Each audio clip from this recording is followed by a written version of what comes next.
毕业于常春藤大学的马颖是一名著名华裔作家、评论家、公共政策专家。春节前夕，他来到华府，为其新书《贫民区里的华裔女孩》进行签售活动，并在演讲中和听众分享了自己对于美国社会中对少数族裔存在不当做法的态度。On behalf of the 4 organizing organizations, I'd like to thank you for coming to this event. First, I also want to give a big thank you for Dr. Alan Chan, who facilitated this event. So first of all, I want to give you take this opportunity to give you a brief introduction of who we are, who our 4 organizations are. My name is Danielle Lee. I'm representing the Maryland Chinese American Network, MDCAN. The objectives and purpose of MDCAN are to engage Chinese Americans in Maryland to participate in political affairs in the state of Maryland and its localities, to promote Chinese American in Maryland to actively involve in other related public affairs, to promote the Chinese American core values, to defend Chinese American community interests, and to mobilize Chinese American community on issues of concern. Here we also have Paul Lee. He's the founder and president of the Kevin J. Lee Memorial Foundation. Kevin J. Lee Memorial Foundation was established and funded by the Lee family to honor their beloved son, Calvin, through the support of the welfare of Asian American children growing up in first-generation immigration families. Next, Ting Mei Chow. She's the president of Chinese American Parent Association of Montgomery County, CAPA-MC. CAPA-MC's objective is to promote Chinese American parent involvement in school communications, in school communities, to advocate on behalf of our students and parents who are often first-generation immigrants, and to establish a strong partnership with all stakeholders to address education issues and challenges. Last but not least, Yu Xiangxie. So he's the representative from Association for Education Fairness, AFEF. The mission of AFEF is to ensure transparency, integrity, and consistency in the selection process for MCPS choice programs and other forms of enriched and accelerated instruction. So now I know you all can't wait for Ying Ma. So let me give you a brief introduction of our speaker today, Ying Ma. So Ying was born in China at the age of 10. She immigrated with her family legally to the United States to pursue a better life. However, soon they found out they actually went into the ghetto. So that's Ying's book, Chinese Girl in the Ghetto, and she's going to talk about her book and her life experience. So Ying later received a BA in government from Cornell University and a JD from Stanford Law School. She then practiced law at a global law firm headquarters in New York. Ying is currently a member of the board of advisors for the Claire Booth Lucy Policy Institute, an organization that prepares young women for effective leadership and promotes leading conservative women. Ying is an author who writes widely about politics, conservatism, China, and international affairs. Her articles have been published in the Wall Street Journal, Asia, the International Herald Tribune, the Los Angeles Times, the Weekly Standard, FoxNews.com, Forbes.com, and others. She's currently a contributor to the Washington Examiner. Without further ado, let's welcome Ying Ma.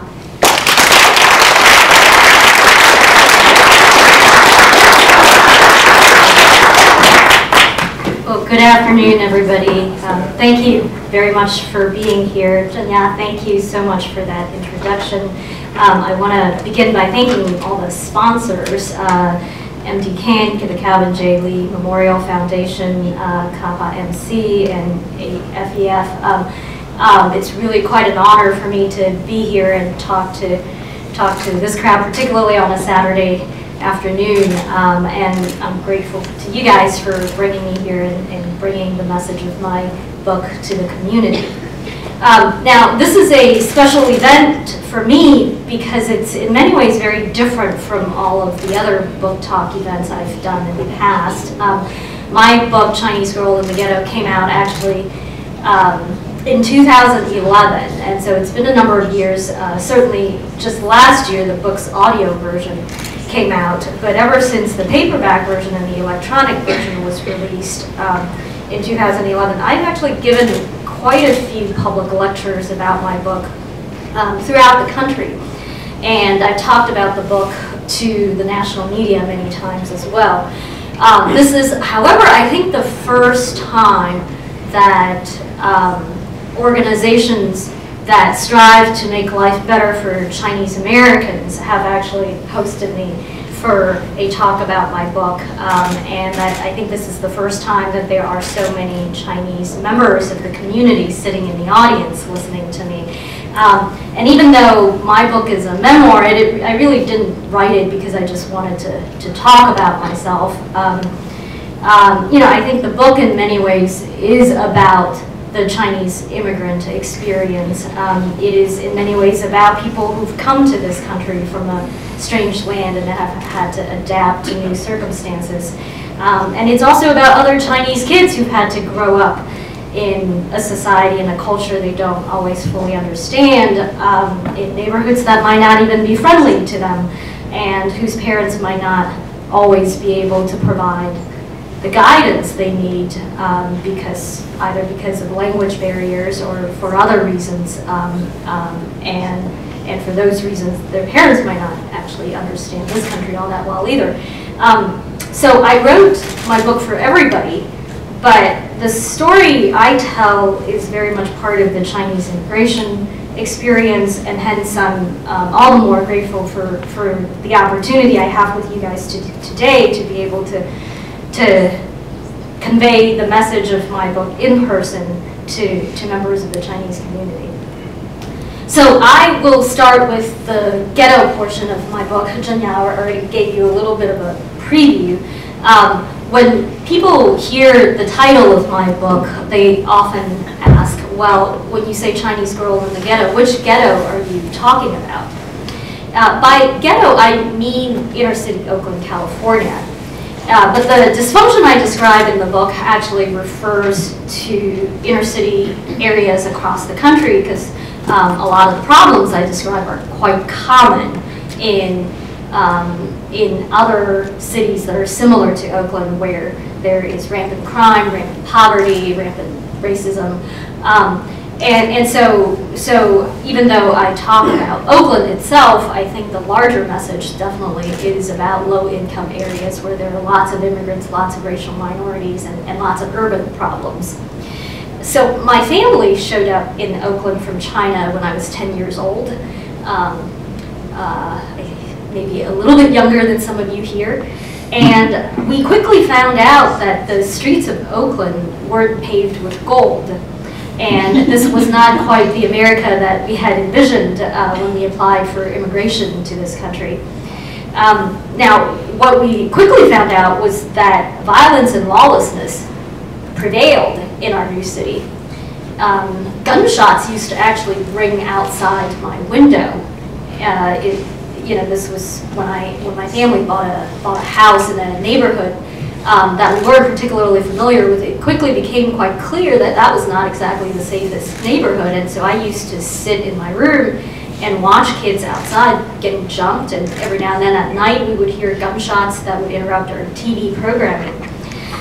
Once my father found a bullet lodged on the side of our house, and on a regular basis I would hear pounding on the doors of my neighbors with people yelling, "Police, open up." But we also found out that the public educational system in Oakland was shockingly bad, too. I had instructors who would regularly disappear while class was in session and leaving all the students unattended. I mean, I suspect that that's not exactly an occurrence that the students in this room are familiar with, but that was actually quite common for me where I went to school. During my senior year in high school, one of my classmates was killed by the violence that was so common in the city. So one of her friends, also another classmate, wrote a poem in memory of the deceased, and she wrote it for the school yearbook. But before the school year was over, that second classmate was killed too by gang violence. And so that year when the yearbook came out, there were photos of these two young girls side by side with the poem that one of them wrote in memory of the other. And it was tragic, but this type of heartbreak happened in Oakland all the time. And it still happens there all the time. There was also rampant racism when I was growing up there. My city referred to me and other Asians as Chinamen. Teenagers often crept up right behind elderly Asians to scare them by screaming at the top of their lungs using the most nonsensical imitation of Asian languages. And criminals conducted their version of racial profiling and targeted Asians for robbery quite commonly because they believed that Asians were more likely to wear jewelry or carry a lot of cash. And yet all of these examples weren't exactly pointing to the kind of racism that mainstream America liked to talk about. And so usually it just looked away. And unfortunately, there are far too many places like Oakland in this country. So certainly, Oakland was not what we thought we wanted, but we knew absolutely nothing about it before we showed up in Oakland. We had no idea what we were getting into. So I'll tell you a little bit about the Guangzhou that we left. We did know plenty about the life we wanted to leave behind. The China of my childhood had no running hot water, no modern toilet facilities, no refrigerator, no washer, no dryer, no color television. There was barely any TV programming. I think there were maybe 3 or 4 hours of the night when there was actually TV programming. And we were lucky because we lived in a large city to be able to view such programming. There were plenty of people who lived in the countryside who lived in much more desperate conditions. Now, for those of you who grew up here, imagine a world without Whole Foods, without Safeway, without Walmart, without the plethora of options stocked on the shelves. And imagine no vitamin water, no Gatorade, no candy bars, no Starbucks, no Panera Bread, no sea salt potato chips, and no, I guess, what is it now, 51 flavors of Baskin-Robbins. And now imagine instead being allotted food stamps from the government for rice and oil each month. The government determined how much you could consume, and if you wanted to eat more than that, well, that was too bad. Now, upon arriving in Oakland, my family realized that we were dirt poor in an incredibly wealthy country. So we certainly didn't regret leaving China behind, but my parents had menial jobs for long hours, at first earning less than minimum wage. We used second or third hand furniture passed down from our friends and relatives. In the beginning, my brother and I actually split up a bed, so I slept on the mattress and he slept on the box springs.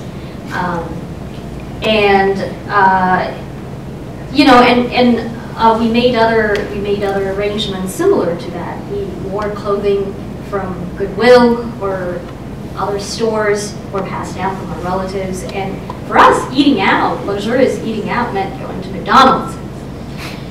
And so those were certainly the early years. And I had a very traditional Chinese upbringing at home. It was very Confucian, in fact. My parents emphasized values like modesty, courtesy, filial piety. On the first two, I think my parents feel that my brother and I often didn't quite live up to their expectations. The modest part and the courteous part, they felt that we were often far more Americanized than they wanted us to be. But in any case, you know, I think like a lot of other Chinese parents, my parents taught their children to respect their elders, do well in school, and not get into too much trouble, or any trouble at all. The beginning of the end in the ghetto for me came when I graduated from high school. I went to Cornell, an Ivy League university in upstate New York. I didn't know anything about it. I didn't even know what an Ivy League university was at the time. For those of you who wish to apply to an Ivy League university, I'd be happy to tell you more about it now. And what happened to me was I just showed up in college on the first day of orientation. And this is what happens when your parents don't have the money to send the kids on a college tour around the country. You show up to the best school that you can get into, and you hope that it works out. Thankfully for me, it did work out.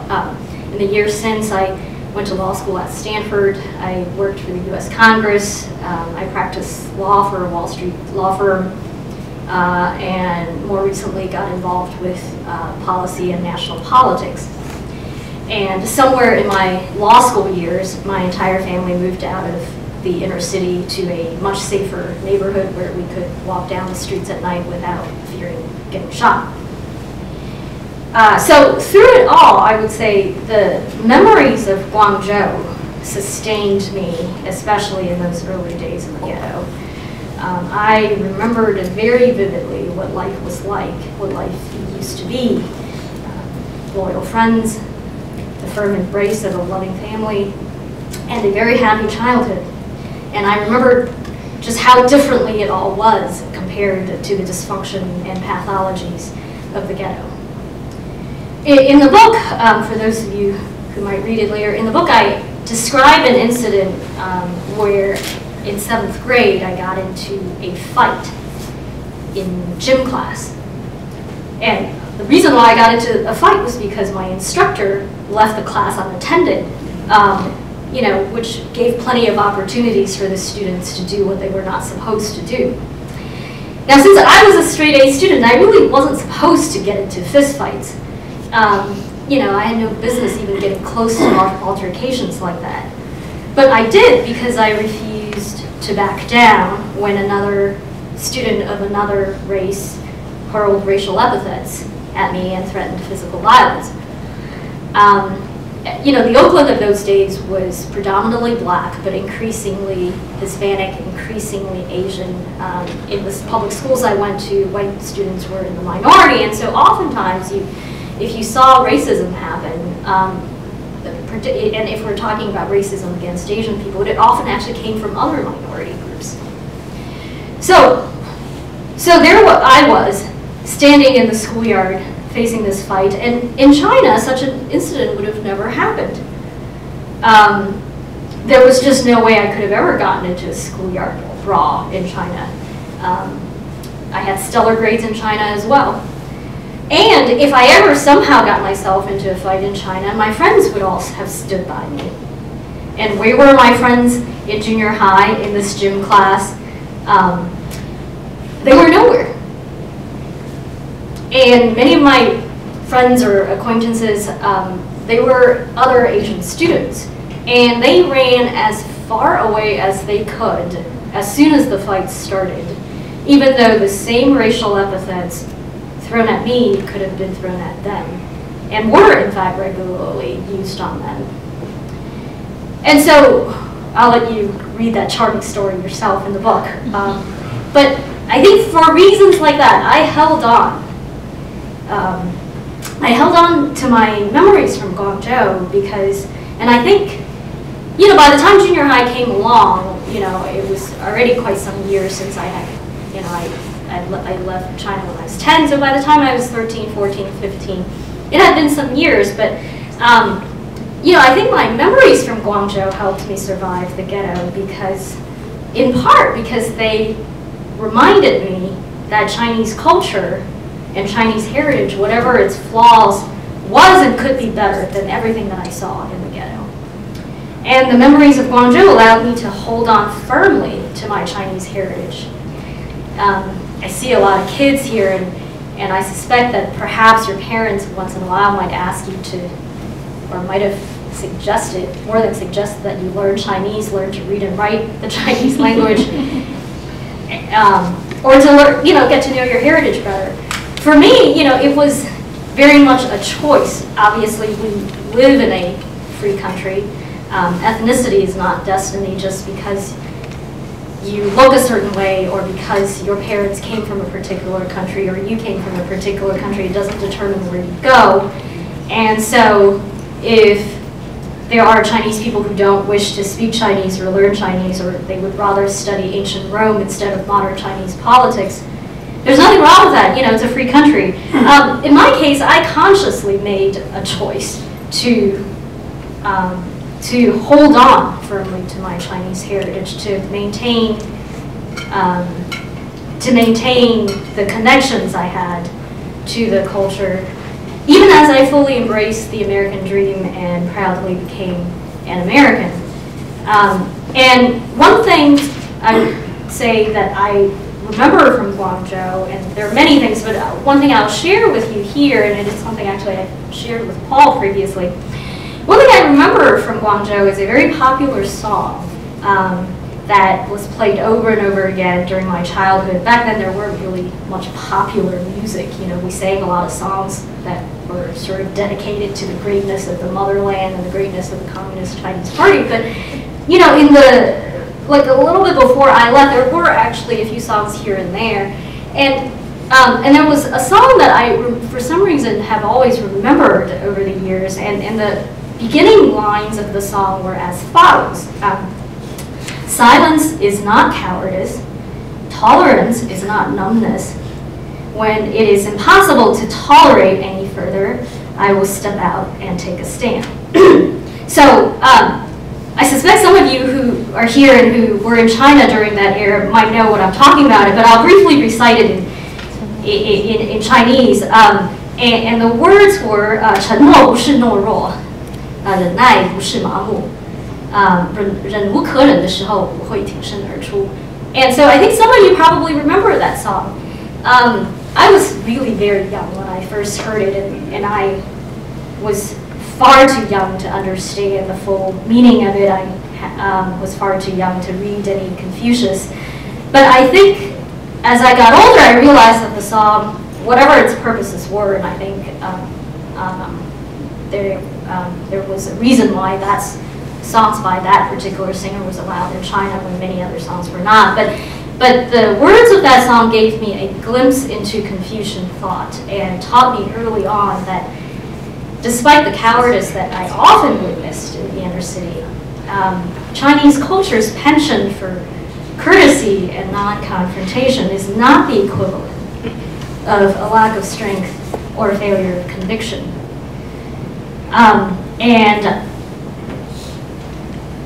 I think it was entirely accidental, but somehow over the years that song has often come back to me. And today I'm certainly old enough to read Confucius, and I'm old enough to have read lots of other things. But it's marvelous what you remember from your childhood, and I think the glimpse into Confucian thought that I saw in that song allowed me to continue to keep faith in Chinese heritage, even in places where it was not always welcome.